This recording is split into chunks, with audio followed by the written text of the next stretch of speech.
사도신경으로 신앙고백 드립니다. 나는 전능하신 아버지 하나님 천재 창조주를 믿습니다. 나는 그의 유일하신 아들 우리 주 예수 그리스도를 믿습니다.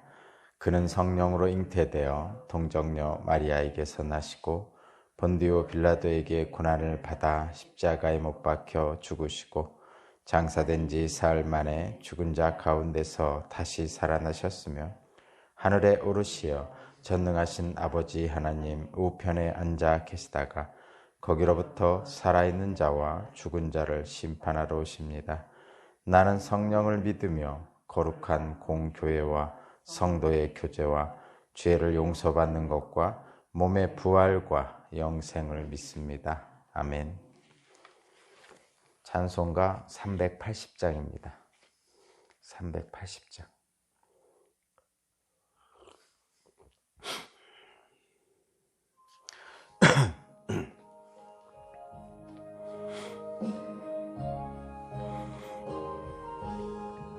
나의 생명 되신 주님 앞에 나아갑니다.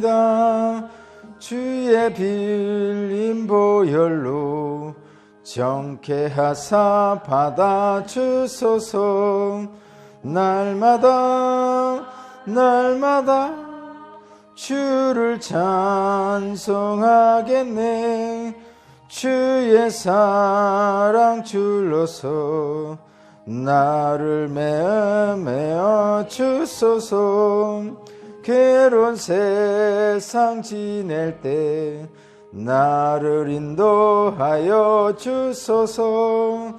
주의 잊고 나가면 나의 길을 잃지 않겠네. 날마다 주를 찬송하겠네. 주의 사랑 줄로서 나를 굳게 잡아 매소서. 세상 살아갈 때에 주를 더욱 사랑합니다. 밝고 빛난 천국에 나의 영혼 들어가겠네. 날마다 주를 찬양하겠네. 주의 사랑 줄로서 나를 굳게 잡아 매소서. 아멘.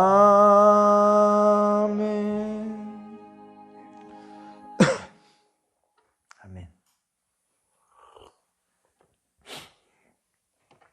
오늘 주신 하나님 말씀 마태복음 9장 14절에서 26절입니다. 마태복음 9장 14절에서 26절까지 말씀을 제가 봉독하겠습니다. 그때 요한의 제자들이 예수께 와서 물었다. 우리와 바리새파 사람은 자주 금식을 하는데 왜 선생님의 제자들은 금식을 하지 않습니까? 예수께서 그들에게 말씀하셨다. 혼인잔치의 손님들이 신랑이 자기들과 함께 있는 동안에 슬퍼할 수 있느냐? 그러나 신랑을 빼앗길 날이 올 터이니 그때에는 그들이 금식할 것이다. 생배 조각을 낡은 옷에다 대고 깁는 사람은 없다. 그렇게 하면 새로 된 조각이 그 옷을 당겨서 더욱더 크게 찢어진다. 새 포도주를 낡은 가죽 부대에 담는 사람은 없다. 그렇게 하면 가죽 부대가 터져서 포도주는 쏟아지고 가죽 부대는 못 쓰게 된다. 새 포도주는 새 가죽 부대에 담아야 둘 다 보존된다. 예수께서 이 말씀 하실 때에 지도자 한 사람이 와서 예수께 무릎을 꿇고 말하였다. 내 딸이 방금 죽었습니다. 그러나 오셔서 그 아이에게 손을 얹어주십시오. 그러면 살아날 것입니다. 예수께서 일어나서 그를 따라가셨고 제자들도 뒤따라갔다. 그런데 12해 동안 혈루증으로 앓는 여자가 뒤에서 예수께로 다가와서 예수의 옷술에 손을 대었다. 그 여자는 속으로 말하기를 내가 그의 옷에 손을 대기만 하여도 나을 텐데 했던 것이다. 예수께서 돌아서 그 여자를 보시고 말씀하셨다. 기운을 내어라. 딸아, 네 믿음이 너를 구원하였다. 바로 그때 그 여자가 나았다. 예수께서 그 지도자의 집에 이르러서 피리를 부는 사람들과 떠드는 무리를 보시고 이렇게 말씀하셨다. 모두 물러가거라. 그 소녀는 죽은 것이 아니라 자고 있다. 그들은 예수를 비웃었다. 무리를 내보낸 다음에 예수께서 들어가셔서 그 소녀의 손을 잡으시니 그 소녀가 벌떡 일어났다. 이 소문이 그 온 땅에 퍼졌다. 아멘.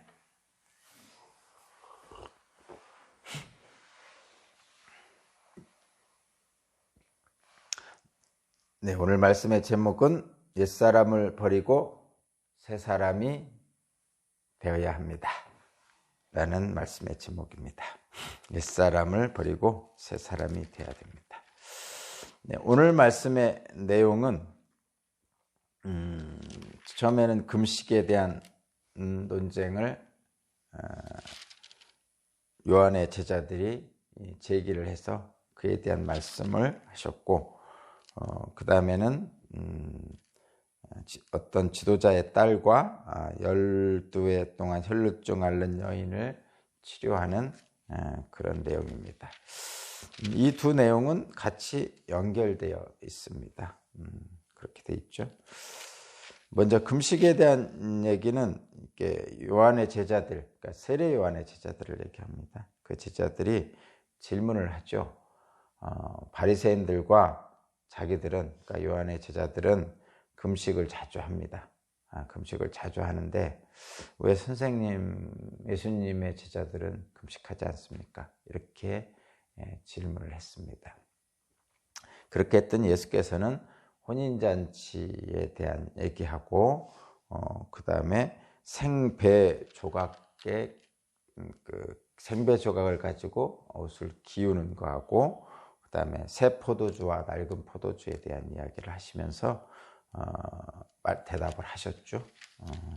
근데 이 말씀은 먹고 마시라는 얘기가 아니고 먹고 마시라는 얘기가 아니고 예수님이 말씀하신 거는 그 경건한 삶을 얘기하는 거죠. 그리고 절제하는 삶을 강조하시잖아요.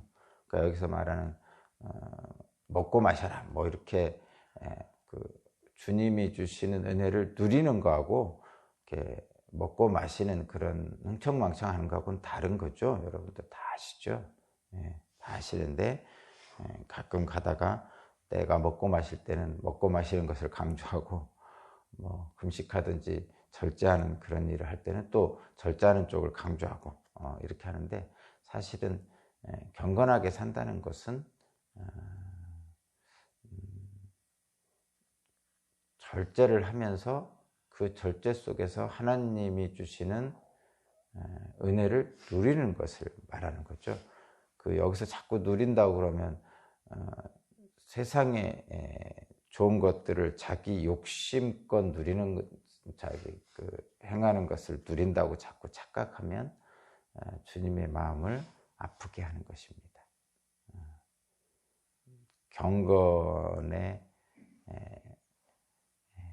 경건하게 사는 것을 그 안에서 주님의 말씀을 누리는 거죠.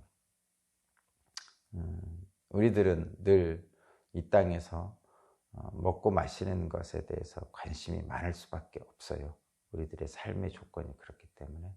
근데 그쪽에만 빠지면 육체의 소욕에 빠지게 되고 하나님의 영적인 것을 바라보지 못하게 되기 때문에 모든 성경에는 그 육체의 소욕을 좀 절제하라는 표현들이 많이 있는 거죠.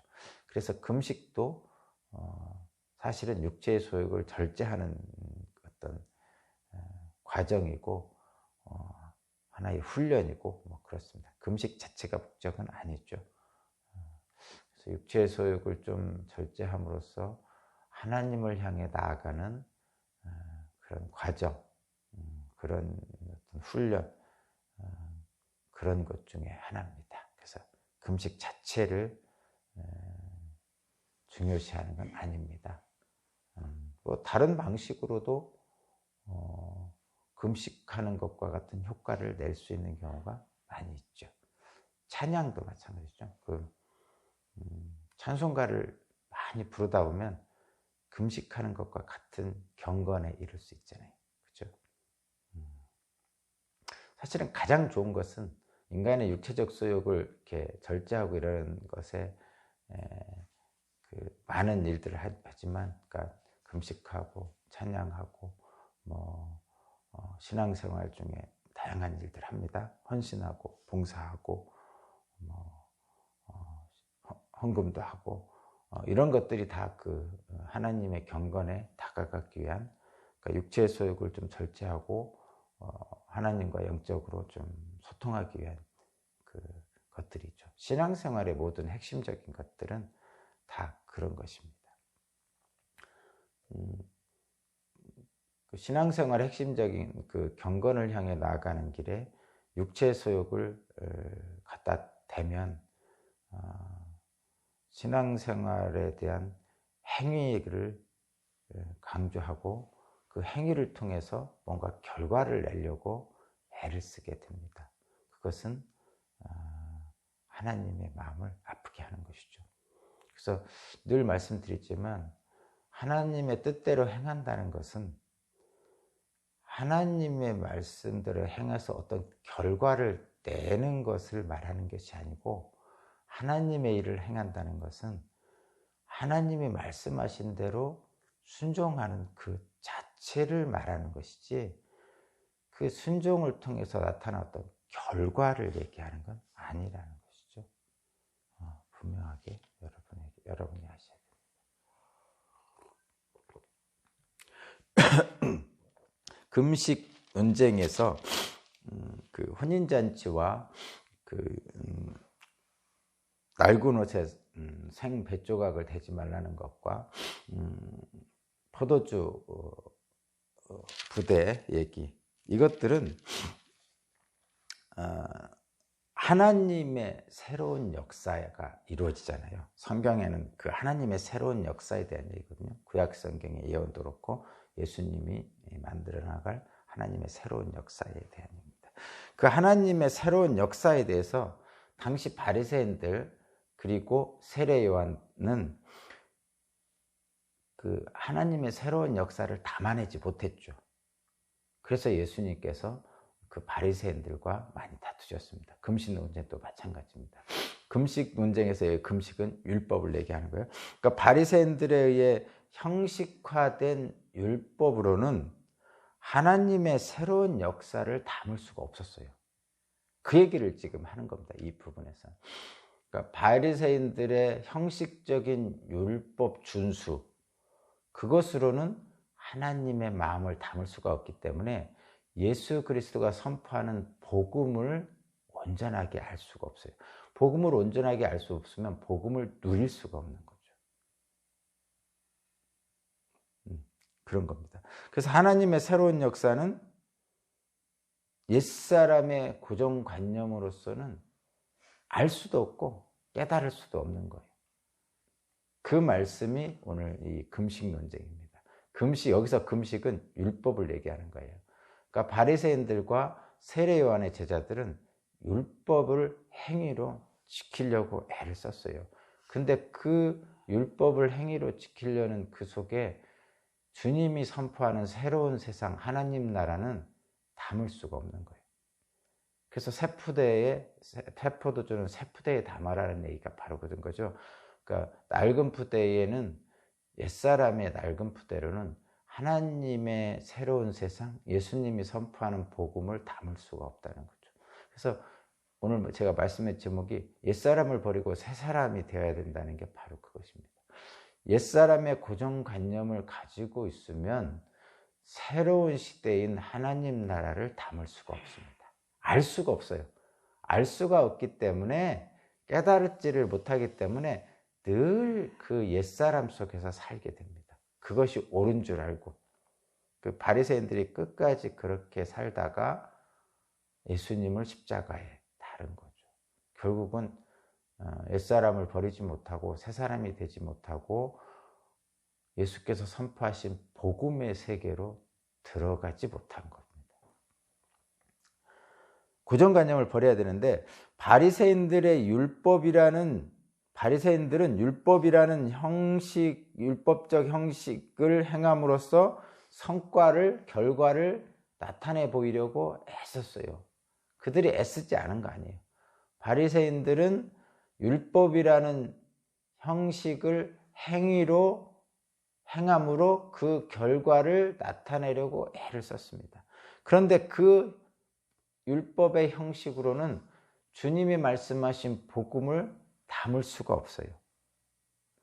율법의 형식에 얽매이면 복음의 자유를 누릴 수가 없습니다. 옛사람을 버리고 새 사람이 되어야, 옛사람을 고집하지 말고 새 사람이 되어야만이 비로소 예수님의 생명을 담을 수가 있어요. 담을 수 있다는 건 느끼고 깨닫고 누릴 수가 있다, 이런 얘기입니다. 자, 이게 무슨 얘기냐면, 이제 여기 재밌는 얘기가 있어서 하나 들려드릴게요. 전 세계를 돌며 우리 그리스도인들이 무엇을 하면 성공할 수 있는지에 대해서 강연하는 유명한 사람이 있었다고 합니다. 그러니까 전 세계를 돌면서 우리 기독교인이 무엇을 하면 성공할 수 있는지 세미나를 다니는 사람이 있었답니다. 근데 이 사람이 어떻게 해서 죽었어요. 그래서 죽어서 천국에 갔다고 그럽니다. 근데 이 사람이 이 땅에서도 그랬듯이 천국에 가서도 그 일을 하고 다닙니다. 뭐냐면 천국에 간 날 그는 천국에서 무엇을 해야 하는지에 대해서 세미나를 열었다고 합니다. 땅에서 하는 것처럼 비슷한 일을 한 거죠. 천국에서 무엇을 해야 하는지 세미나를 열었다고 합니다. 그래서 많은 사람들을 모아놓고 열심히 강연을 하는데 맨 앞자리에 뭔가를 열심히 적고 있는 분이 계시더래요. 그래서 자세히 봤더니 예수님이더랍니다. 그래서 예수님이 이상하게 여겨서 예수님께 이제 쉬는 시간에 찾아갔대요. 가서 물어봤답니다. 아니 예수님, 뭐 그렇게 그토록 열심히 필기를 하십니까? 적으십니까? 이렇게 물어봤더니 예수님이 하시는 말, 처음 듣는 소리라서 그렇다고 합니다.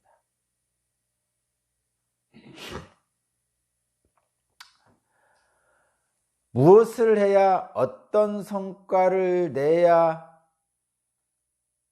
하는가라는 것은 우리 기독교인의 삶을 더 어렵게 합니다. 무엇을 해야 되나? 어떤 성과를 내야 되나? 이런 행위에 대한 집착은 기독교인의 신앙을 너무 어렵게 합니다. 실제로 하나님은 그것을 요구하지 않으셨는데도 불구하고 바리새인들과 율법을 형식적으로 지키려는 사람들의 마음, 육체적 소욕에 머물러 있는, 옛사람에 머물러 있는 사람들은 자꾸 그것을 하려고 해요. 뭔가를 나타내야 되기 때문에 그런 거죠. 뭔가를 안 나타내면 불안하고 두려운 거죠. 근데 분명히 주님께서는 행위가 먼저가 아니라 믿음이 먼저라고 말씀하시는 거예요. 오늘 본문에 18절부터 뒤에 있는 그 18절부터의 말씀이 바로 그것입니다. 18절부터 말씀은 어느 그 지도자, 말하자면 굉장히 고위층의 지도자인가 봐요. 그 고위층의 지도자의 딸을 낫게 하는 일, 그리고 혈루증, 12해 동안 혈루증 앓는 여인을 낫게 하는 예수님의 그 치유를 보여주고 있습니다.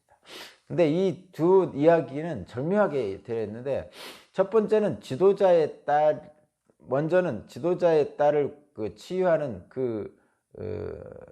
이야기 속에 12해 혈루증 앓는 여인의 이야기가 삽입되어 있어요. 그러니까 중간에 끼어 있단 말이에요. 어떤 거냐면, 예수께서 이제 세례 요한의 제자들하고 금신 논쟁을 하고 있었어요.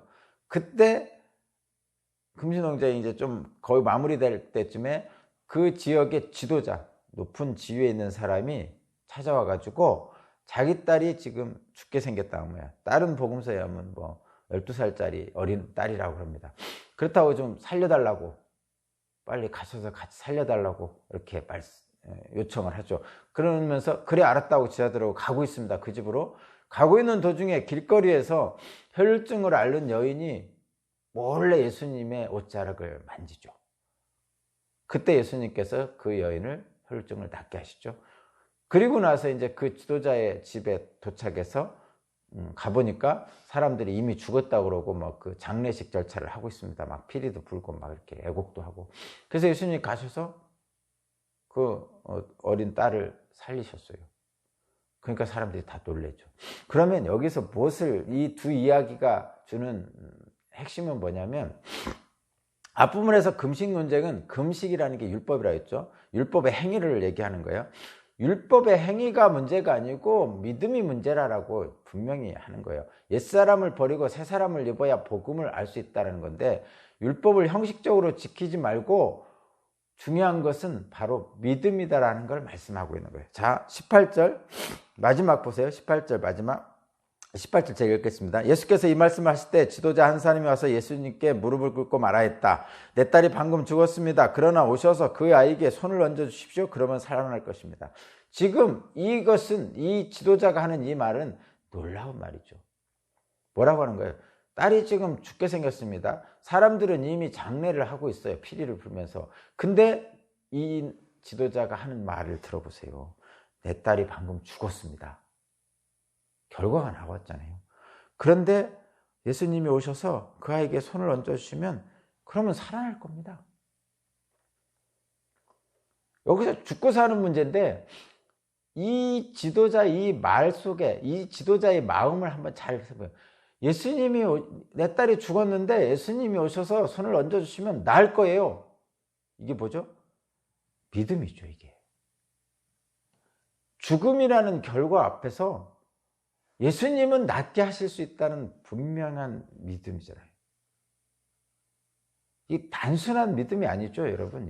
이건 저와 여러분은 아우 대단하다 이렇게만 생각하지 말고 그 상황에 여러분이 처했다고 생각해 보세요. 내 사랑하는 딸, 12살짜리 딸이 죽었어요. 애지중지 12년을 키웠습니다. 12년이면 온갖 정성을 다 들여서 키워놓은 거죠. 그런데 죽었어. 근데 절망하고 또 절망했겠죠. 그러다가 예수님의 소문을 들었습니다. 그리고 옳다, 살았다 하고 예수님을 찾아가서 주님이 살리실 수 있습니다라고 고백하는 거죠. 이건 사람이 할 수 있는 고백이 아니죠. 자, 또 하나. 그래서 결국 낫습니다, 여러분. 낫습니다. 그 다음에 두 번째, 예수님이 가는 도중에 어떤 12해 동안 혈루증 앓는 여인이 와가지고 예수님이 딱 옷자락을 잡았어요. 그랬더니 잡으면서, 근데 이 여인은 옷자락을 잡으면서 무슨 생각을 했냐면, 거기 보세요. 21절. 그 여자는 속으로 말하기를 내가 그의 옷에 손을 대기만 하여도 나을 텐데. 그러니까 예수님의 옷자락을 잡은 이유는 이러한 생각으로 잡은 거죠. 내가 예수님 옷자락만 잡아도 나을 텐데 라는 믿음이 있었던 거죠. 그러니까 지금 이 지도자의 딸을 낳게 하고자 하는 이 지도자의 마음, 이 12해 동안 혈루증 앓는 이 여인의 마음이 뭐죠? 믿음이 분명하죠, 지금. 그래서 예수님이 뭐라고 말씀하세요? 그 22절, 이건 다 같은 말씀입니다. 두 사람에게 다 주는 말씀이에요. 예수께서 돌아와서 그 여자를 보시고 말씀하였다. 기운을 내어라, 딸아. 내 믿음이 너를 구원하였다. 내 믿음이 너를 구원하였답니다. 그러면 또 사람들은 또 여기서 뭐 행위가 중요하다고 하면서 이 바리새인들의 율법학자들은 또 뭐를 자꾸 주장하냐면, 지도자가 와서 예수님께 무릎 꿇었다. 그 행위가 있지 않았냐. 이 혈루병 12에 앓은 여자는 그 군중을 뚫고 나와서 예수님의 손자락을 잡으려고 했다. 그 행위, 그런 거를 자꾸 또 강조합니다. 그러면서 우리 기독교인들에게 그렇게 하라고 그럽니다. 아니라니까요, 그거. 지금 그게 아니라고 말씀하시려고 이 말씀을 주신 건데, 이 지도자 얘기하고 혈루병 앓는 여자를 얘기하면서 무엇을 강조하냐면, 설교할 때 이 지도자임에도 불구하고 예수님 앞에 무릎 꿇었다라든가, 그런 거를 강조해. 이 혈루병 앓은 여자가 그 군중을 물리치고 와서 예수님 잡았다는 이런 행위를 자꾸 강조하면서 기독교인들도 그렇게 합시다 뭐 이렇게 강조하는데, 여기서는 그걸 얘기하자는 게 아니라니까요. 뭔가 믿음의 행위를 통해서 하나님이 구원을 해준다는 말을 하려는 게 아니고, 오히려 믿음의 행위를 하려는 사람들에게 행위로 구원받는 게 아니고 믿음으로 구원받는다는 걸 얘기하려고 하는데, 자꾸 사람들은 그 안에서도 자꾸 행위를 찾으려고 합니다. 왜냐하면 뭔가 건덕지를 찾아야 돼. 내가 뭔가 해야만 주님이 복을 주실 거 아니냐 이렇게 생각하는 거예요. 뭔가 해야만 복을 주실. 근데 원래 복은 어떻게 주는 거예요? 은혜로 주신다니까요. 은혜로 주시는 거예요, 여러분. 근데 자꾸 뭔가를 해야만 보고, 자식이 공부를 잘해야만 부모님한테 사랑받는다고 생각하잖아요. 실제 그런 일도 있죠. 공부를 잘하는 자식은 사랑받고 공부를 못하는 자식은 그렇지 못할 거야. 이렇게 자식들이 생각하도록 키우면 그 부모는 빵점입니다. 어떤 부모가 100점입니까? 내가 공부를 잘해도 못해도, 내가 얼굴이 이쁘게 생겨도 조금 못생겨도 우리 부모님은 나를 그 자체로 사랑하셔. 이렇게 키우는 부모가 100점입니다. 그렇게 키웠을 때 그 자식이 하나님이 주신 이 땅의 삶을 잘 삽니다, 여러분. 행복하게. 내가 100점 못 맞으면 우리 부모님이 실망하시고 나를 미워하실 거야. 이런 사람은요, 나중에 커서도 행복하지 못하죠. 주님은 계속 성경에서 행위가 아니라 믿음이야. 너에게 주는 하나님의 축복은 행위가 아닌 믿음이야 라고 계속, 은혜로 주시는 거야 라고 계속 말하는데도 사람들은 내가 뭔가를 해서 하나님에게 뭔가를 받으려고 합니다. 그것은 뭐죠? 거래라니까요. 거래. 내가 하나의 행위를 하면 하나님이 또 그 하나 이상의 선물을 주실 거예요. 달란트 비유가 대표적이죠. 달란트 비유는 한 가지 일을 하면 또 다른 한 가지를 더해 주실 거야라는 말씀이 아니죠. 여러분, 내가 분명히 거듭 여러분에게 말씀드리지만, 달란트 비유는 하나를 받은 사람이든 5개를 받은 사람이든 그것은 그냥 남자로 태어났나 여자로 태어났나 또는 한국에서 태어났나 미국에서 태어났나 이런 차이밖에 없어요. 1달란트 받은 사람이든 5달란트 받은 사람이든 처음에 받았을 때요, 이 사람은 한국에 태어났고 한 사람은 미국에 태어났고 한 사람은 남자로 태어났고 한 사람은 여자로 태어났고 뭐 이런 차이밖에 없는 거예요. 나는 박씨로 태어났고 어떤 사람은 김씨로 태어났어. 요 차이밖에 없는 거예요. 1달란트 받은 사람, 5달란트 처음에 받은 건. 근데 두 번째는 2달란트 받은 사람이 열심히 해서 뭐를 하니까 예수님이 2달란트 더 주시고, 5달란트 받은 사람이 열심히 하니까 또 5달란트 더 주시고 뭐 이렇게 했잖아요. 그거는 그 사람의 믿음을 보시고 주신 것이지, 은혜로 주신 것이지, 5달란트 받은 사람은 5달란트 받았으니까 2달란트 받은 사람이 다시 2달란트 받은 것보다 더 많이 받았으니까 나는 5달란트 쪽으로 갈 거야. 이거를 강조하신 게 결코 아닌데, 육체의 소욕을 또 생각하는 이 바리새인과 같은 율법적인 생각하는 저와 여러분들의 중에 많은 사람들은 5달란트 받은 사람처럼 합시다 그럽니다. 그러면서 이 1달란트 받은 사람이 자기의 믿음대로 행하지 않고 한 것에 대해서 잘못 이해해가지고, 와, 1달란트 받은 사람은 능력이 없고 잘못해서 그런 거야 뭐 이렇게 자꾸 얘기하는데, 달란트 비유는 그것을 얘기하는 것이 결코 아닙니다. 자, 결론입니다. 하나님은 상황에 관계없이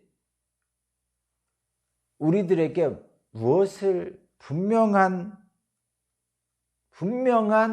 믿음의 태도를 알려주시는데, 그게 뭐냐면 순종하라. 사랑하라. 이겁니다. 행위의 결과가 아니라 하나님을 믿는 것이 중요하다. 하나님의 마음을 알면 상황과 상관없는 흔들리지 않는 믿음으로 담대할 수 있다. 그것이 하나님 마음을 아는 길이다. 다른 이의 행동을 바꾸려고 애쓰지 말라.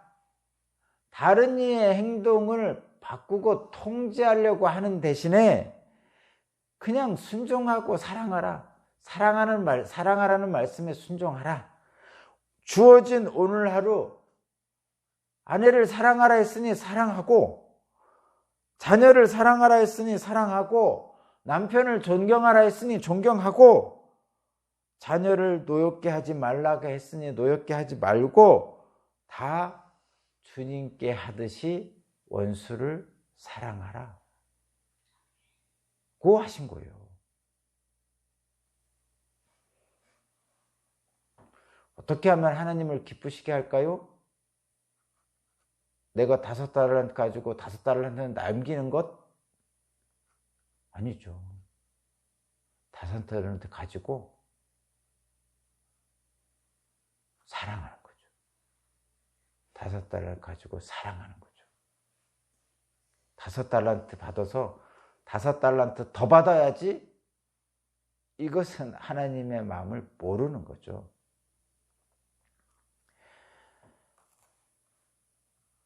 하루하루 어떤 성과나 결과를 내고 그렇지 못하는 것에 일희일비하는 삶에서 해방되게 해주시려고 주님은 이 땅에 오셨고 십자가에 죽으신 겁니다. 그런데 오늘은 또 우리는 뭔가 하나를 또 얻으려고 아둥바둥 하는 것이 저와 여러분들의 삶입니다. 현실이에요. 저도 그렇고 여러분도 그렇습니다. 그것에서 새로운 하나님 나라를 보여주시려고 오늘 또 성경 말씀을 통해서 우리에게 말씀하시는 거죠. 금식 중요합니다. 그러나 금식을 통해서 하나님의 영혼에 다가가지 않으면 금식 자체를 자랑하려고 하게 됩니다. 혈류병 앓는 여인도 죽어간 딸을 살리는 이 지도자도 오직 믿음으로 주님이 은혜를 베푸신 거지, 지도자가 무릎 꿇어서 그런 게 아니고 혈류병이 앓는 여자가 열심히 군중을 해치고 찾아와서 그런 게 아니다는 것을 오늘 말씀을 통해서 분명히 기억하시고, 옛사람의 잘못된 신앙을 버리고 주님의 복음의 자유 안에 들어오라고 오늘 또 주님은 우리에게 말씀하십니다. 그 길로 한 걸음 나아가는 저와 여러분 되시기 바랍니다. 모든 소망이 사라진 듯한 상황 속에서도 주님의 은혜만을 구하며 주님의 옷자락을 만졌던 이 혈류병 앓는 여인처럼 주님은 우리를 은혜로 축복하시고 질병과 모든 고통에서 벗어나게 해주십니다. 오늘도 주님의 권능을 신뢰하면서 믿음으로 나아갑니다. 성령님 함께하여 주실 줄로 믿습니다. 감사드리며 예수 그리스도 이름으로 기도합니다.